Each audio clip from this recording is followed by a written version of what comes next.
Welcome to the Mile High Church podcast. You know, we have an old saying about the offering plate. If you have a little something, put it in. If you need a little something, take it out. I know that doesn't sound fully in integrity, but I think Mile High Church is like that. And so know that we are here for you to take a little something out in terms of our podcasts, our services, our classes, or to put a little something in. And so if you're experiencing abundance in your life, we so appreciate you choosing to share it with us, $1, $5, $10 through milehighchurch.org. If you're even able to make it a consistent, regular donation, we appreciate it even more. So hope you get a lot out of today's podcast. And we are in an annual tradition. We have our Back to Basics series where these 4 Sundays of January, we really focus on the basics of our teaching. Our theme this year is 4 spiritual rites of thriving. And I love this theme, especially that thriving part, because I believe that those who really practice and live from our teachings learn how to thrive in their life no matter what. Whether life is great or life is challenging, or there are things to discover, things to grow through, things to learn about. A person who has these spiritual tools and practices and deepenings in their life can learn to thrive and move through the things that come up for themselves. And so this is a really great time to deepen our understanding of our principles and just keep going deeper. That's the other thing about basics, is no matter how advanced you think you are spiritually, no, there's always things to learn. There's always a deeper place to go. Just like Jamie's song, if God is infinite, it's an infinite presence. You and I have never gotten to the place where we're done with it. So there's always an opportunity for any of us to go deeper. And today, our message is really about the creative process. It's about from without to within, the power within you. It is a cornerstone of our teaching that you heard Reverend Josh talk about last week. The way we define God, the principle, the presence, you've heard it throughout our whole service today, is not just a presence that's out there. Yes, everything we see in the universe represents the infinite, but everything that is seen has come into being through the experience of the divine, through human beings having a consciousness and creating. Through our consciousness is our relationships, our life, the life we create together on this earth. It's all about learning and understanding that principle. And many spiritual teachers have told us this. Most of them have told us this in one way or another. If we go back to the teachings of Buddha says, all that we are is the result of what we have thought. What we think, we become. Does that sound familiar? Jesus, the great master teacher, is fond of saying a number of times throughout the Gospels, it is done unto you as you believe. He said that to different people throughout his ministry, and that was a belief that he had, and it's a belief that we teach from here. It is done to us as we believe. Not as we would like or as we would wish or as we hope it will be, but as we believe. And then our own founder, Ernest Holmes, my favorite quote of his, Reverend Josh told you last week, and I'm going to repeat again, that God can only do for us what it can do through us. Through us. And I like that Ernest Holmes refers to God as it. I have never been very fond of calling God by a pronoun, gender pronoun, he or she. I believe that God is this transcendent presence and that we define it. It moves through us, and our consciousness, which is our whole seat of belief and ideas, individually, collectively, becomes the creative process through which it expresses itself into being. And so we are an instrument of the divine, that as it expresses, we give it energy by our beliefs and our ideas and our attitudes and our energy and our convictions. And the very first part of the Science of Mind, our core book that we study of Ernest Holmes, he talks about that thought creates based on your energy, the patterns of repetitiveness, you think it, the convictions you have behind it. And some of us have some pretty strong convictions, don't we? And sometimes our convictions are, life is good and I'm filled with possibility and I'm going for it. And other convictions are, it's horrible. That's just bad. Everywhere you go, it's all falling apart and everybody hates each other. And no matter what your convictions are, you get to experience that because it can only do for us what it can do through us. So if this is true, we spend a lot of time in our teaching really seeking to better understand what really is going on inside of me. Because the biggest challenge, of course, is we think we know. We think we know what we think, and we think we know what we believe. But I just want to ask, has anybody ever had something happened in your life that you go, I don't remember thinking that. I don't remember believing anything about that.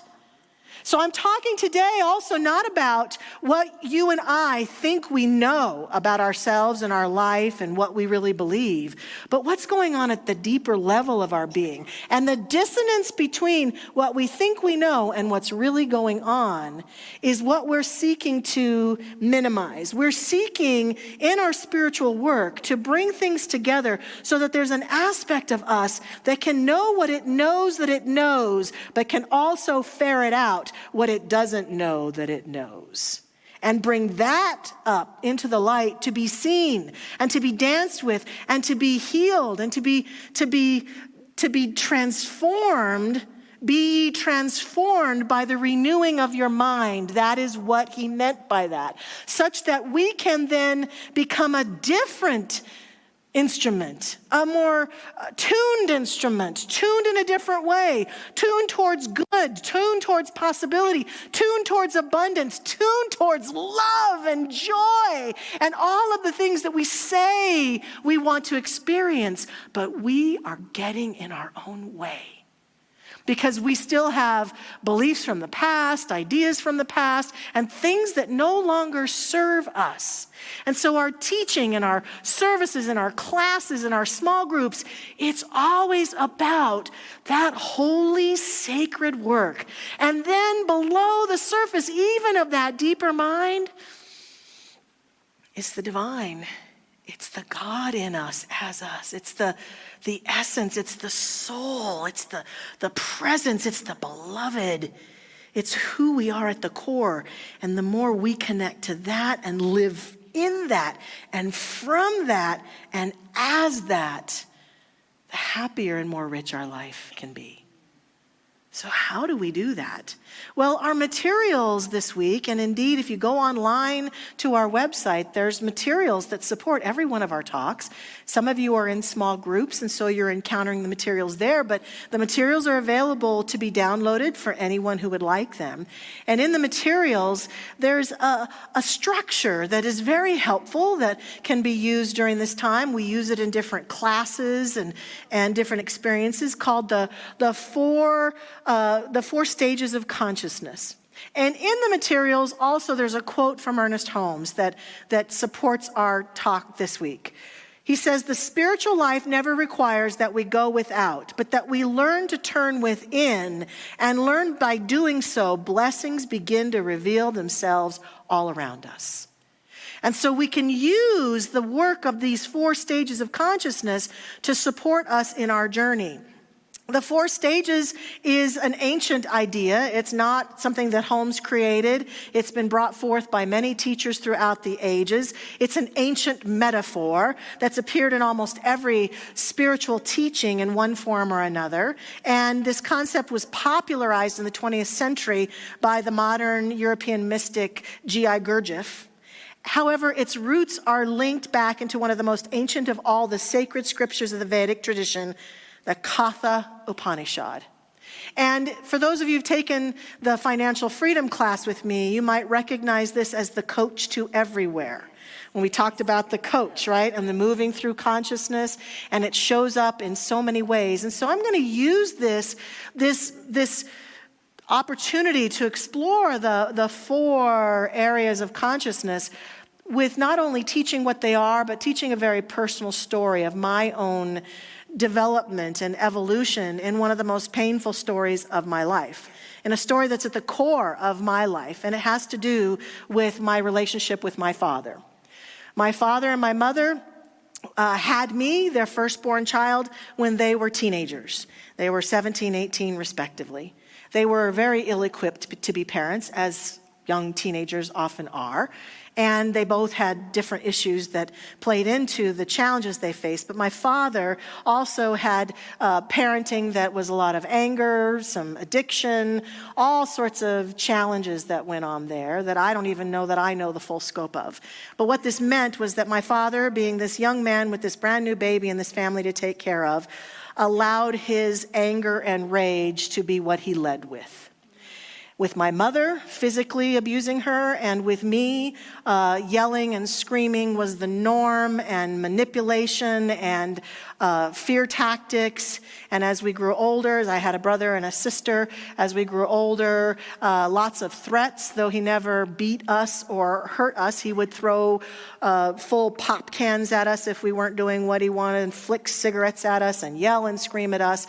And in our life, for me, our family life was often very scary, because I never knew how he was going to behave. And I learned to be psychic because I learned to figure out what kind of mood he was in right away so that I could behave the way that I should be, so that I could avoid the violence if at all possible.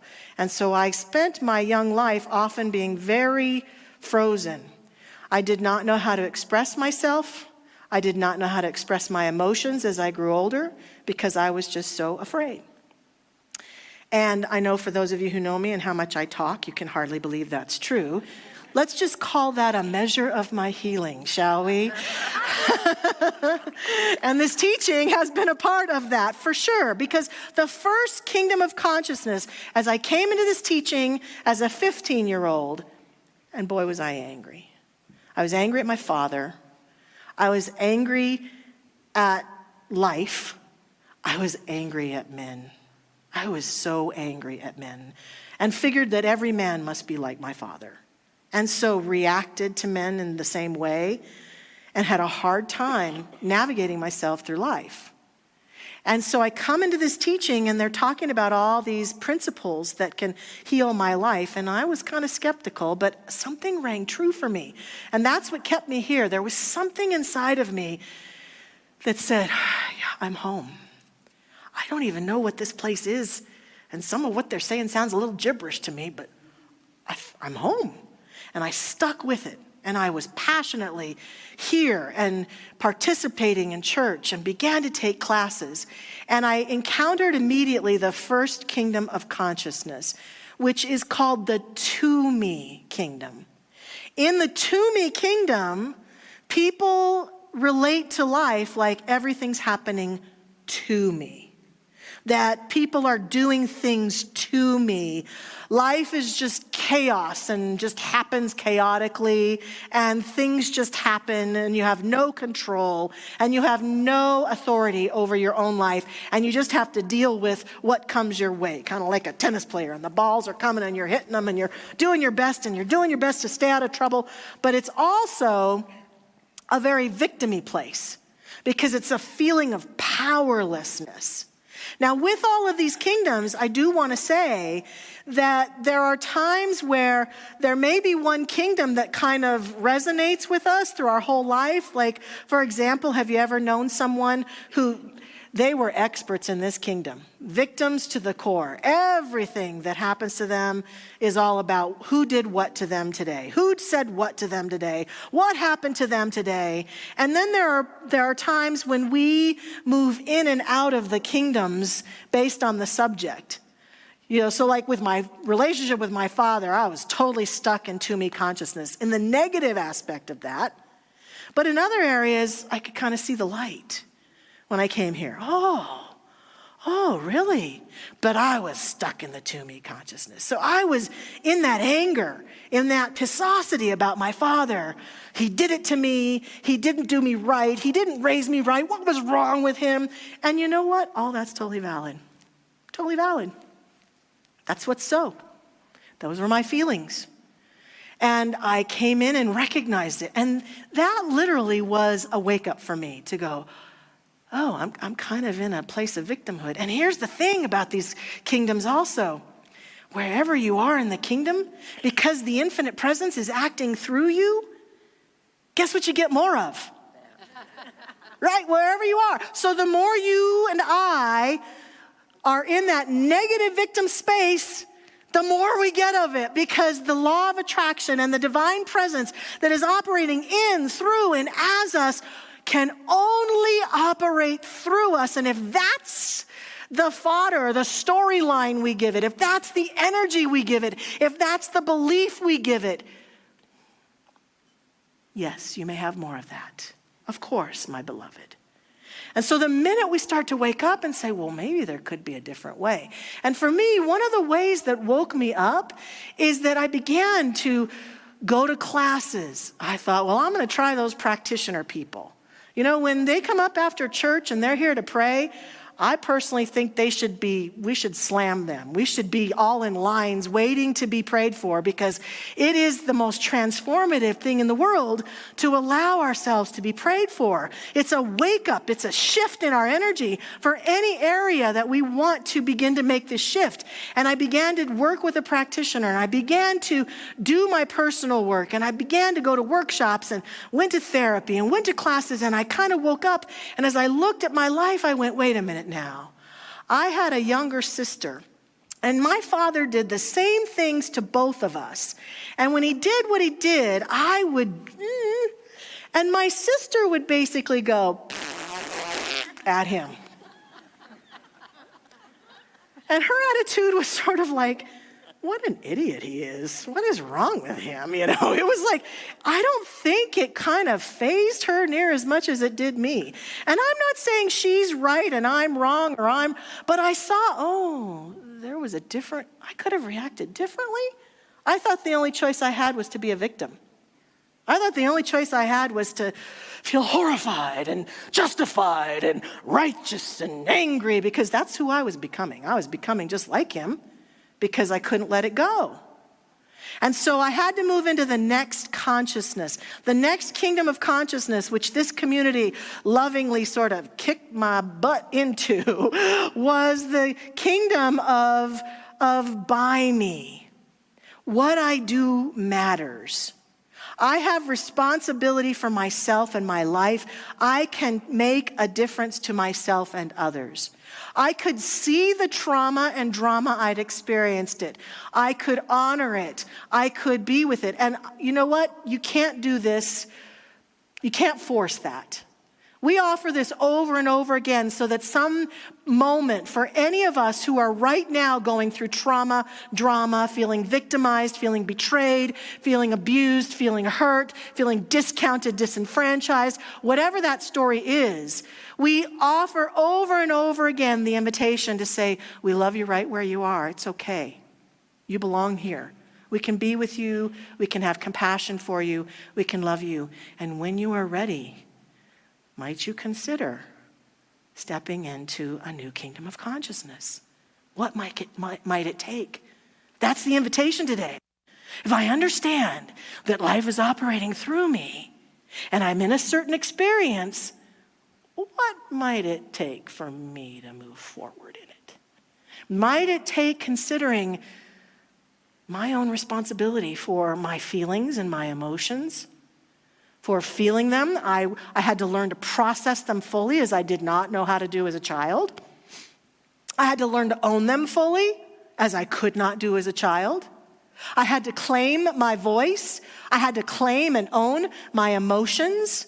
And I had to understand that I had a right to choose the life that I wanted to live. And when I made that choice, something began to happen. Something began to shift. My outer relationships began to shift. My beliefs about myself, my confidence began to grow. I began to live a completely different life. And I began to have a completely different relationship with life, with men, with my whole experience. Ernest Holmes says, change your thinking, change your life. That's what he means. When we begin to say, what has to happen for me to heal and let go of my own victim story.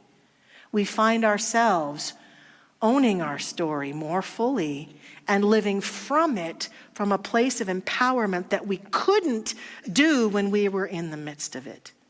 But we can do now with hindsight as we look back on it. And it allows us to then move through the next kingdom, which is what the core of our message is today, the through me kingdom, where I recognize that I am an instrument of the creative process. And if I want more good in my life, I've got to own it, claim it, and understand that I can shift my consciousness. I'm participating in that which happens in my life. I can take steps to shift the energy and change the outcome. And this is where my meditation began to deepen. And I began to touch into that deeper aspect of me, that divine presence that is operating through me.